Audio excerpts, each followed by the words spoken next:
ایک ہی لہر پر ایک ہی فریکوینسی پر آ چکی ہوتی ہے، تو بغیر بولے بات سمجھ آ جاتی ہے۔ صحیح۔ اور پھر اس خاموشی میں مصنف کے ذہن میں اچانک غسل جنابت کی فرضیت اور اس کی حکمت کا سوال پیدا ہوتا ہے۔ وہ سوچتے ہیں کہ ایسا کیوں ہے؟ اور یہ سوال آنا بھی اسی روحانی ماحول کی انرجی کا اثر تھا۔ مرشد کی موجودگی میں مرید کے ذہن میں اکثر وہی سوالات ابھرتے ہیں جن کا جواب مرشد دینا چاہتے ہیں۔ ماشاءاللہ۔ اور اس کا جو جواب دیا گیا اس نے تو جیسے انسانی جسم کے پورے سسٹم کو ہی ایکسپلین کر دیا۔ مرشد نے جواب دیا کہ زمین میں دوڑ کرنے والا کرنٹ انسان میں دوڑ کرنے والے کرنٹ سے زیادہ ہے۔ جی۔ اور پھر مزید وضاحت کی، جب زمین کا کرنٹ انسان میں داخل ہوتا ہے تو انسانی جسم کے اندر داخل ہو کر خالی جگہوں کو بھرتا ہے، اور تونڈ نکلنے اور گردن موٹی ہونے کی یہی وجہ ہے کہ زمینی کرنٹ وہاں جمع ہوتا رہتا ہے۔ یہ دیکھیں، یہ کائناتی توانائی کا ایک بہت گہرا سائنٹیفک کانسیپٹ ہے۔ ہمارے جسم کو آپ ایک بیٹری کی طرح سمجھیں۔ اچھا، ایک بیٹری۔ ہاں، انسان پر دو طرح کے کرنٹ اثر کرتے ہیں۔ ایک ہے زمینی کرنٹ، یہ مٹی، کشش ثقل اور ان مادی چیزوں سے جڑا ہے، اور دوسرا ہے آسمانی کرنٹ، جو روحانیت اور نورانیت سے تعلق رکھتا ہے۔ بالکل۔ غسل کے حوالے سے بات یہ ہے کہ ایک خاص مادی حالت میں انسانی جسم کا آسمانی کرنٹ ڈسچارج ہو جاتا ہے، اور جو زمینی کرنٹ ہے وہ جسم پر حاوی ہو جاتا ہے۔ تو پھر پانی کا کیا رول ہے اس میں؟ پانی ایک بہت زبردست کنڈکٹر ہے۔ غسل کرنے سے پانی اس کثیف بھاری زمینی کرنٹ کو دھو ڈالتا ہے اور جسم کے اس برقی نظام کو واپس نیوٹرل کر دیتا ہے۔ کیا بات ہے! اس پر مصنف نے پوچھا کہ کیا یوگی اور سادھو اسی لیے لکڑی کی خراس یعنی ووڈن کلاگز استعمال کرتے ہیں؟ تو مرشد نے ہاں میں سر ہلایا اور کہا، جی ہاں، وہ آسمانی کرنٹ کی حفاظت کا شعور تو رکھتے ہیں۔ ہاں، یہ پوائنٹ بہت دلچسپ ہے۔ جی، یہ لکڑی کے جوتوں کا کیا سائنس ہے؟ تھوڑا ایکسپلین کریں۔ دیکھیں، لکڑی کرنٹ کو گزرنے نہیں دیتی، یعنی یہ ایک بہترین انسولیٹر ہے۔ جب یوگی لوگ مراقبہ کرتے ہیں تو وہ کائنات سے وہ لطیف آسمانی کرنٹ وصول کر رہے ہوتے ہیں۔ وہ لکڑی کے جوتے اس لیے پہنتے ہیں تاکہ ان کا جسم زمین کے ساتھ ارتھ نہ ہو جائے۔ اگر ارتھ ہو گیا تو وہ قیمتی آسمانی کرنٹ جسم میں محفوظ رہنے کے بجائے زمین میں چلا جائے گا۔ مطلب تونڈ نکلنا یا جسم کا بھاری ہونا صرف کھانے پینے کا مسئلہ نہیں ہے۔ جی نہیں، یہ مادیات اور زمینی کرنٹ کے جسم میں ضرورت سے زیادہ جمع ہونے کا نتیجہ بھی ہے۔ اللہ اللہ، یہ واقعی ایک نئی سوچ ہے۔ چلیں اب آگے بڑھتے ہیں کتاب کے اس حصے کی طرف جو صدیوں سے لوگوں کے لیے ایک معمہ رہا ہے۔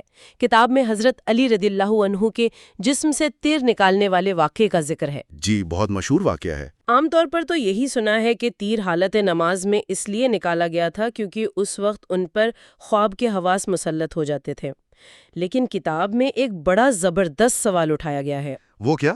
لکھا ہے، اگر یہ مان لیا جائے کہ حالت نماز میں ان پہ خواب کے حواس غالب آ گئے تھے، تو ادھر ہم دیکھتے ہیں کہ کوئی آدمی خواہ وہ کتنی گہری نیند کیوں نہ سویا ہوا ہو، اگر اس کو سوئی چبھو دی جائے تو وہ ہڑبڑا کر اٹھ جاتا ہے۔ بالکل صحیح سوال ہے۔ یہاں تو واقعی سوچنے کی بات ہے۔ ایک سوئی چبھنے سے انسان کا نروس سسٹم اسے اٹھا دیتا ہے، تو تیر جیسے بڑے ہتھیار کو کاٹ کر نکالنے سے نیند کیسے باقی رہ سکتی ہے؟ دیکھیں، یہ سوال ساتھی سوچ کو پوری طرح رد کر دیتا ہے۔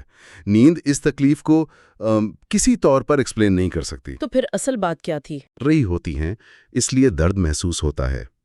لیکن مرشد اس کا جواب دیتے ہوئے فرماتے ہیں کہ یہ حالت نیند کی نہیں بلکہ بے کیفی کی تھی۔ بے کیفی یعنی اسٹیٹ آف بینگ کنڈیشن لیس۔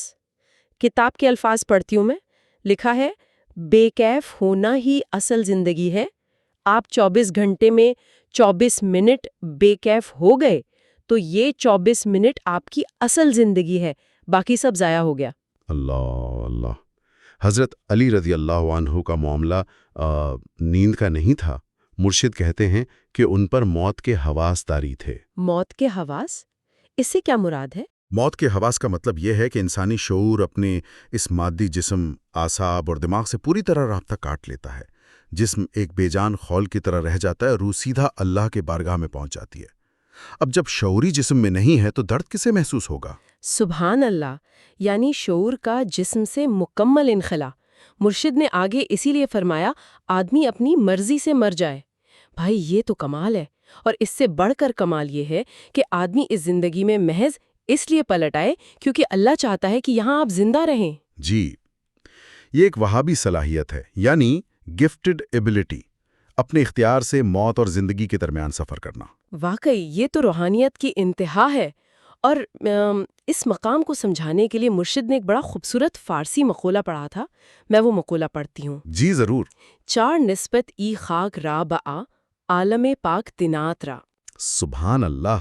اس ایک جملے میں ایک عجیب سا ادب اور احترام چھپا ہوا ہے۔ اس کی تھوڑی وضاحت کریں۔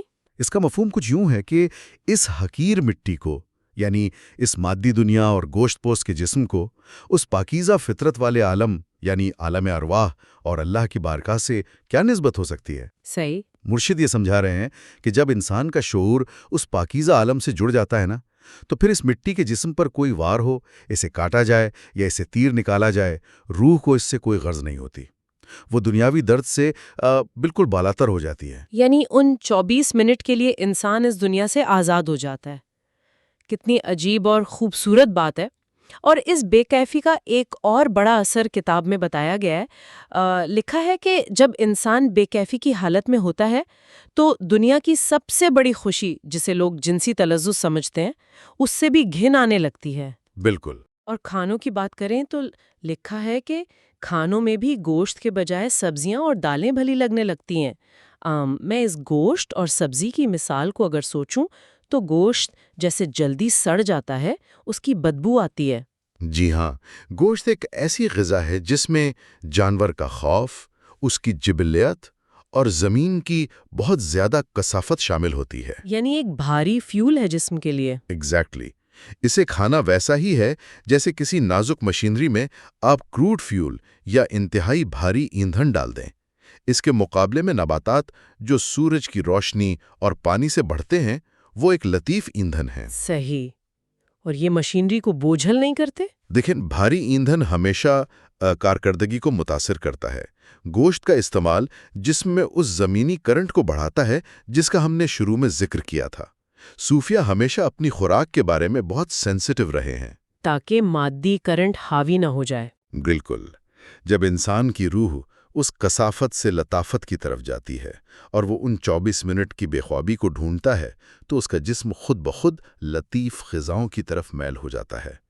گوشت کی جو وہ سڑاند اور تفون ہے، وہ اصل میں اس فانی دنیا کی حقیقت کی علامت ہے۔ صحیح، ایک روحانی انسان اس بھاری پن سے اکتا جاتا ہے کیونکہ یہ چیزیں روح کو واپس زمین کی طرف کھینچتی ہیں۔ جی، روح کی پرواز میں رکاوٹ بنتی ہیں یہ چیزیں۔ ماشاء اللہ، بات بالکل کھل کر سامنے آ گئی کہ جسم اور روح کی غذا کا آپس میں کیا کنیکشن ہے۔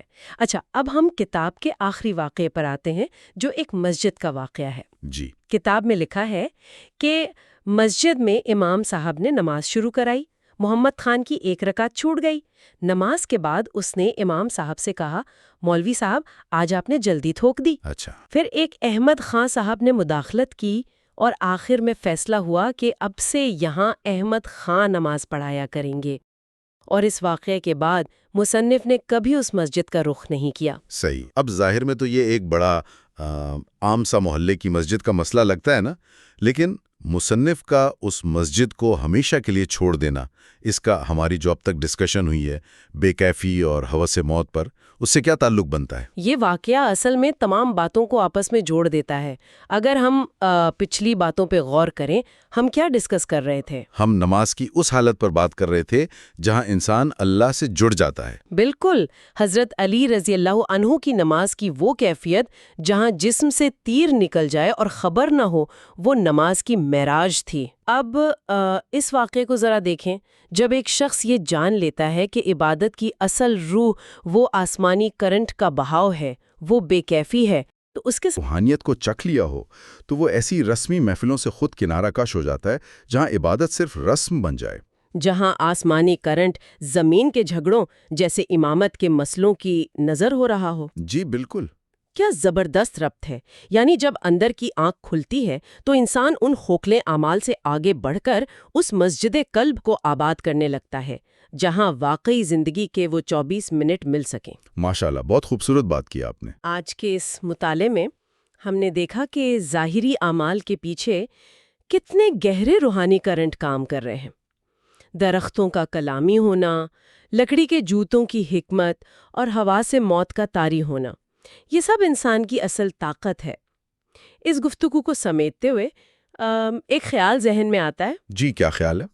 آج کے دور میں ہم اسمارٹ فونز اور ڈیجیٹل ڈیوائسز سے ہر وقت جڑے رہتے ہیں، تو سوچئے کیا یہ آلات جن کے بغیر ہم ایک پل نہیں رہ سکتے، یہ ہمارے لیے جدید دور کے مصنوعی زمینی کرنٹ تو نہیں بن گئے؟ بہت اہم پوائنٹ ہے یہ۔ جو مسلسل ہماری توجہ اور انرجی کو اس مادی دنیا میں کھینچ کر ہمیں ارتھ کر رہے ہیں، اور ہمارا جو لطیف آسمانی کرنٹ ہے وہ ضائع ہو رہا ہے۔